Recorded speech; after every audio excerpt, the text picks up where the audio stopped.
বল দিয়ে কিভাবে গায়েব হইবা এই গ্লিচ কিন্তু গাইস আমি জেনে গেছি। তো তোমাদেরকে কিন্তু আজকে আমি বলে দিব কিভাবে গ্লিচটা করবা। তো ফার্স্টে তোমরা এই জায়গাটা দেখো, এখানে একটু দেখো প্লেয়ার গুলি কিন্তু এখানে লুকায় ছিল।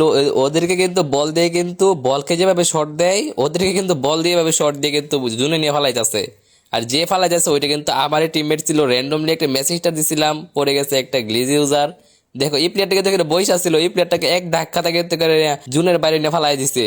ম্যাচটা কিন্তু এখানে বুঝে এসে পড়ে। তারপরে আমি তাকে আমার গ্রুপে নিয়ে আসি, গ্রুপে আনার পরে আমি বলি যে হ্যালো ভাই, তুমি কিভাবে গ্লিচটা করছো আমাকে একটু বলবা। সে কিন্তু আমাকে গ্লিজের কথাটা কিন্তু বলতে চাই নাই। তারপর কিন্তু আমি বলছি যে আমি এটা নিয়ে একটা ভিডিও বানাবো। আমি বললাম যে সাদা গেমার। সে তারপরে বলে যে হ্যাঁ ও হ্যাঁ ভাই আপনি সাদা গেমার, আমি কিন্তু সাদা গেমারকে চিনি, আপনার ভিডিও দেখি। তারপর সে বলে আপনি তো সবসময় আলতো ফালতো ভিডিও বানান, তো আপনাকে আমি গ্লিচটা বলে দিব, আপনি এই ভিডিওটা বানায় টিকটকে ছাড়তে পারবেন। তারপর কিন্তু সে আমাকে তার গ্লিজের কথাটা বলে দেয়। তো তোমরা যদি গ্লিচটা যদি শিখতে চাও তাহলে কিন্তু বেশি বেশি করে কমেন্ট করো। আমি কিন্তু যদি তোমরা যদি বলো কমেন্টে, তাহলে যদি দেখি অনেক বেশি কমেন্ট আসছে যে বলেন ভাই, তাহলে কিন্তু আমি কালকে কিন্তু বিকালের দিকে কিন্তু গ্লিচটা কিভাবে করে আমি কিন্তু তোমাদেরকে দেখিয়ে দিব।